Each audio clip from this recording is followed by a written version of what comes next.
Hello YouTube. Been a while since I posted a video, but now I'm gonna post one because I found out that there's ain't many videos on how to do the hydraulics on a John Deere 3040. And I got one, and I'm just been done doing the hydraulic for the front lift, putting in the magnetic valve and front loader valve for it. So here are some tricks and where to connect and where to take off the hydraulic, but it's gonna be a bit difficult because I already put on the wheel and I should be doing this when I had the wheels off, and I'm not gonna do it and take it off because it's a bloody pain in the neck. So let's see. I'm gonna flip you around and so you can see what I'm gonna show you, and I'm gonna put on some light. So this is the front loader valve, as I believe it's called. Up in the cab there's a joystick connected with some wires, steel wires, and it's gonna controlling this. So those two hoses right here are going directly for the cylinder in front to lift the front linkage. The other one, on the other hand, here is a bit more tricky to follow because this is a hydraulic magnetic valve. I don't think I can get you in there. Oh, I'm just gonna do this. I'm probably gonna share all the light. So what this does is, in here there's a solenoid, just actually like the new front or hydraulics on a new tractor with electric controls in it, and this does, it's switching between those two hoses up here and those two down in the bottom. So I have four outlets in front. I'm gonna show you in a minute when I'm walking up there. So this is where I took it.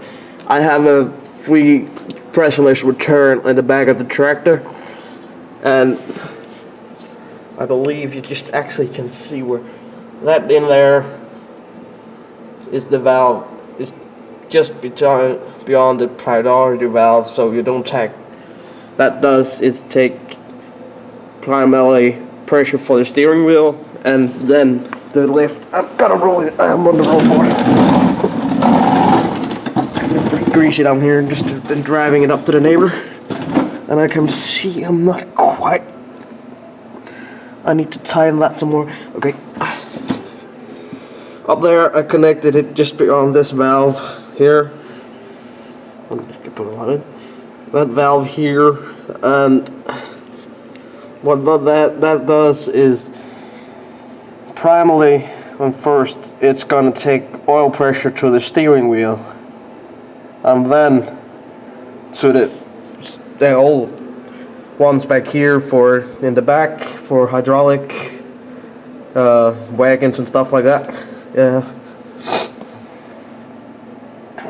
And then I just put in a T valve here, or T pipe fitting, and took another hose of it and ran it all the way to the pressure side on the front loader valve.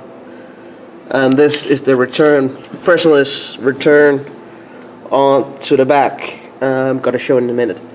Then up in the cab I have a little switch on the front loader valve joystick that control this one, and that blue wire and green and yellow one is the supporting power to this one, controlled by a relay up in the battery box, along with other battery, all the relays and fuse boxes I have in there.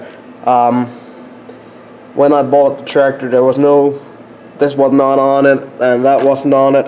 I just installed that. I started Monday, and I was done, actually today, but I had a couple of days off at a friend's place, so I had a little vacation. Actually, it is my vacation time right now. As you can see, it's quite filthy down here, dirty from oil leaks, and I can't find out where it freaking come from. Tightened a lot, but it was a bit loose, but I don't have a pressure washer to wash it. As you can see here, that's the steering cylinder. You can see there's some leaks there as well, but that's the steering wheel right here up on the steering solenoid. And you got your pressure line to and from the hydraulic pump in the front. There's a John Deere, and I don't actually know what the rest of for. There's a couple of them there, and don't want to take it out here. That's just the wrong place to take it. As a John Deere dealer told me, you need to take off the priority valve. If you don't do that, you lose power steering, and that's bad. When you're going down the road, you can't have that. I need to tie. Oh, damn it! I had some issue with this valve. That's actually for all 4 valves, 1 for each pipe, and control 2 at a time in the back here. That's housing and going up by a rod. Those rods here up in the cab, so I can control my hydraulic outlets. These here, when the tractor runs a certain amount of hours, mine did it at 3,300 hours or something like that. Like 8,300 hours. Yeah, 8,300 hours. It leaked. Those, I talked to an old John Deere dealer, and he says when those get old and get hot, they twist in some way, and you can't get them to seal back up. The only way to fix it is to replace all of these. Unfortunately, you can't buy that anymore in Denmark. That end cap here, there's no holes in it. All the rest here are connected by O-rings in between, and these are $2.5 grand each. Believe me, I bought some.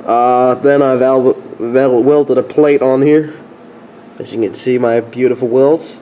Welded that on there, bolted that on, and started from there. Always place these first, as you know where the hoses go. And this hose, the return line for in the back, is sitting out quite a way out. You want to take into consideration where your hoses is gonna go, so you need to make room for it. For example, back here, I couldn't use a 90-degree on the hose because there wasn't enough room for that, something like that one that's fitting. Yeah, I need to put one of these and a straight fitting on it. And there's a ton of different fittings, so you wouldn't believe how much trouble that can be. Yeah, and then I just zip wire it up here alongside the tractor, up along the engine. Just gotta put it up here, take it up here, and then along in the front for these two. And that's the cylinder that lifts up the front lift. I have this front box for when I'm baling stuff, baling small squares. I have twine and stuff and fuel for the extra fuel for the other tractor because it runs low all the time. And then you have 4 outlets here, controlled by a switch in the cab. I can just check you up here. Just gonna turn off the music.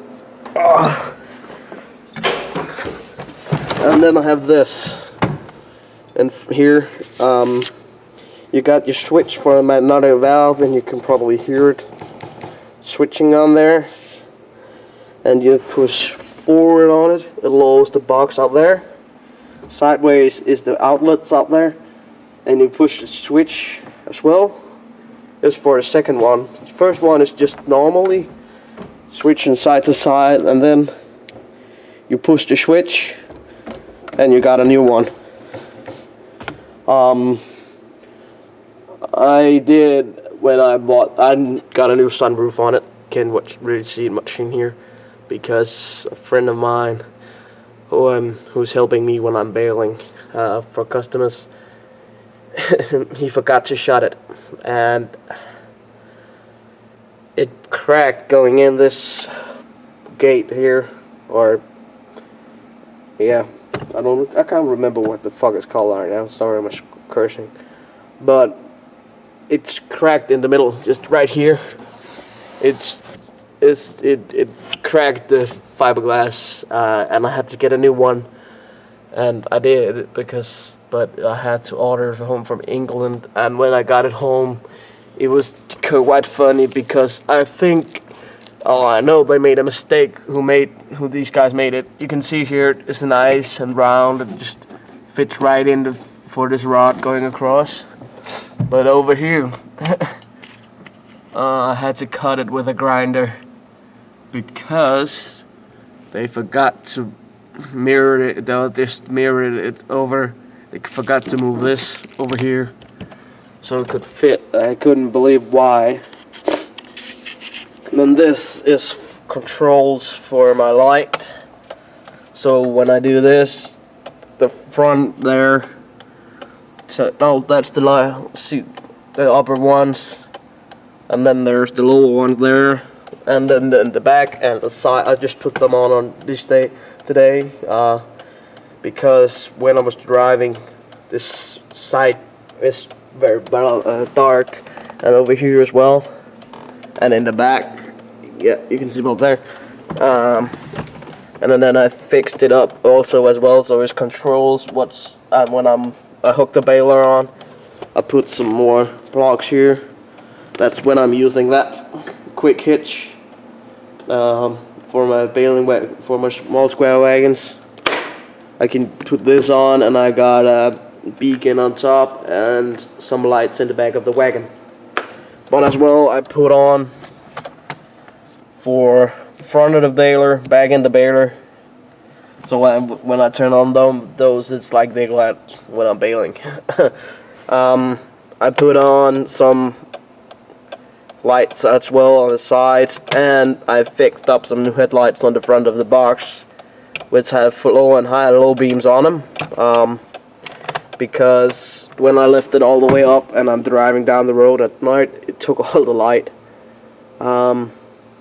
Yeah, I put a new radio antenna on today as well, but mainly focus this week was the hydraulics, and here you can see the result of 4 days work, one man, and they just go through the floor in the cab down here with the wire and everything. It just go through the floor and down into the right valve itself. So